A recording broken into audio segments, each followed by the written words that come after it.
Hello and welcome to a special edition of Cape Cod Newsmakers. I'm Joe Santangelo. Our special guest today is Alicia Blaisdell-Bannon. She's been covering the news, she's been editing the news, and she's been running the newsroom at the Cape Cod Times. She's been there for 28 years, and recently she made news herself by announcing that she's taking retirement from the paper and starting a new phase of her life. So we're taking this opportunity to turn the tables on her and ask her a few pointed questions.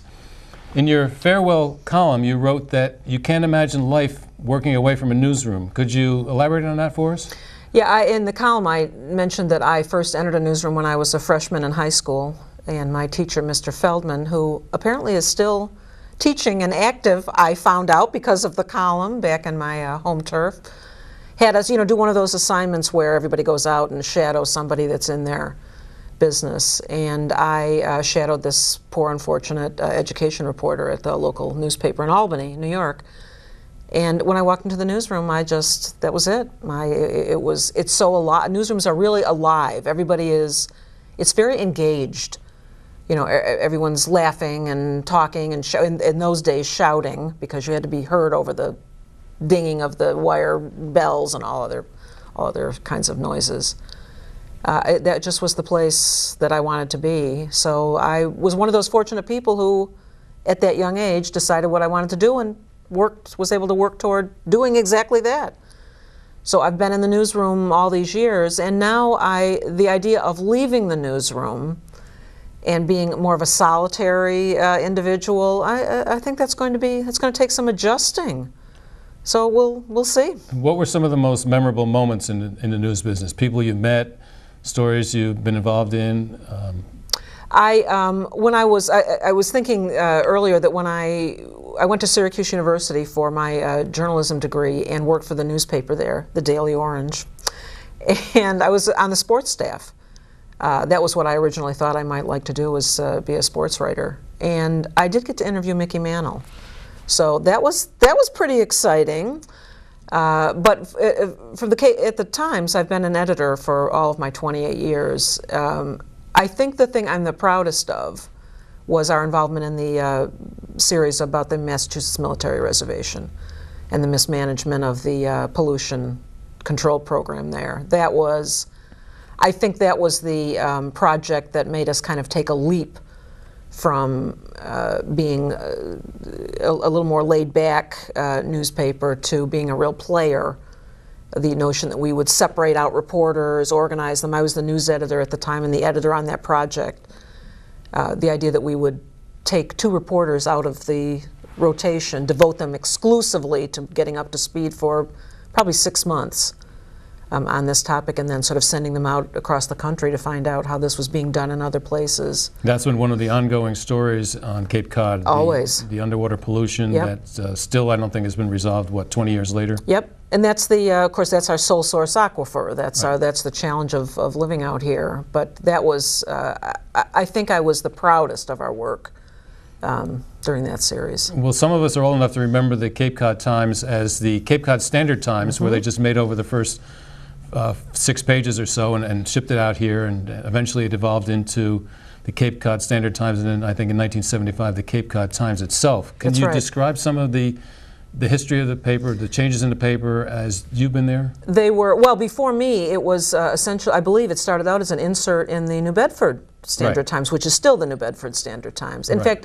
people often will call us and still say, I get the Standard Times, and they mean us. Right.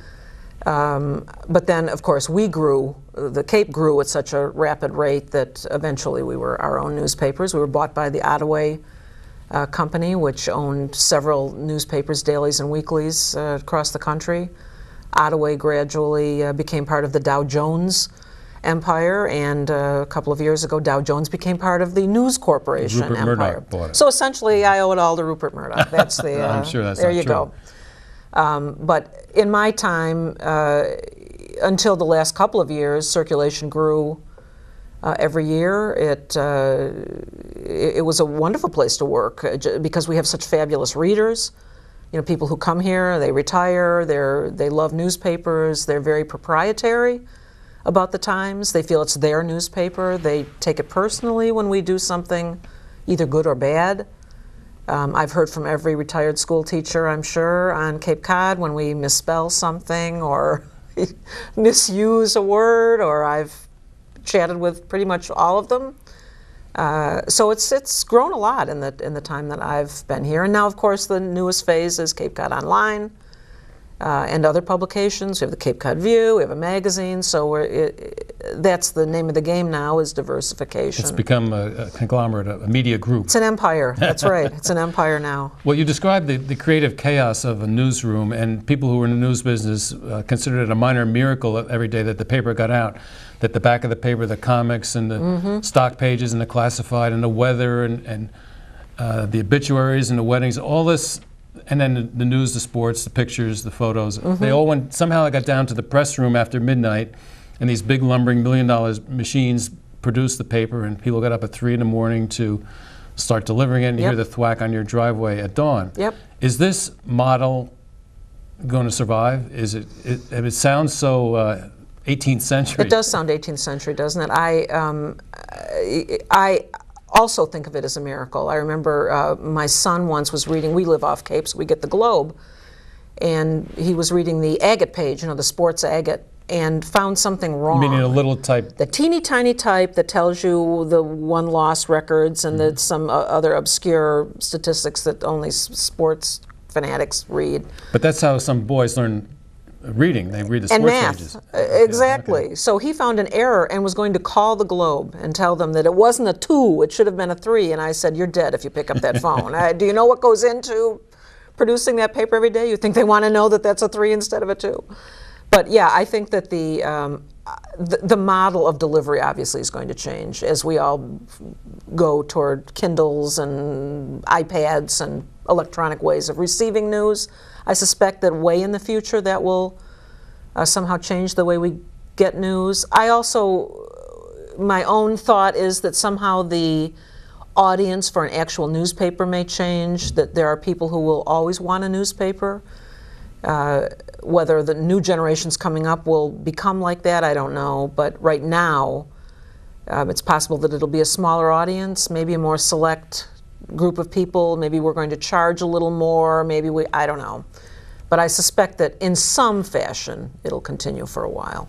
Well, lifestyle changes over the past 2 generations have really dramatically changed newspapers. There was a time when evening newspapers were the dominant papers.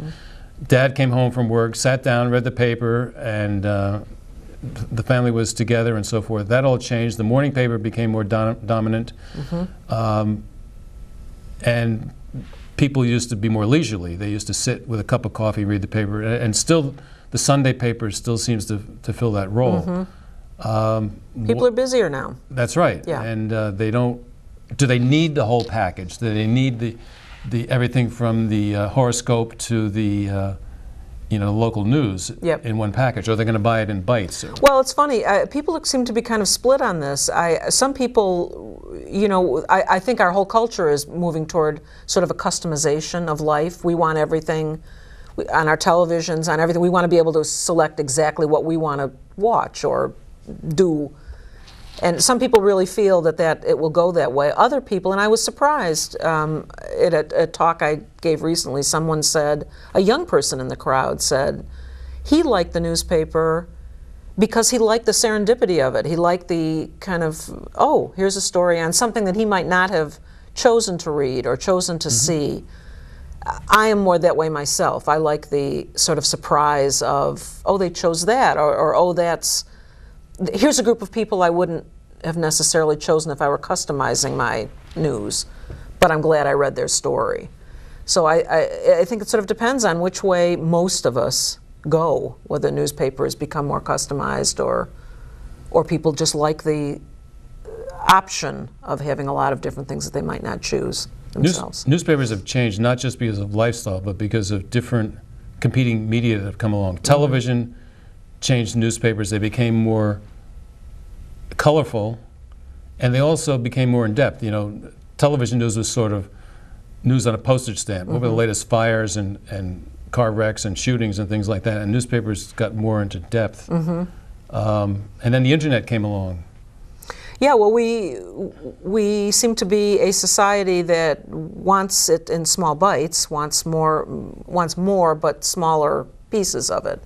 I think what newspapers have to decide is there a segment of the population, are there people who will want more in-depth coverage? Because of course nobody really but newspapers is going to deliver that, at least right now.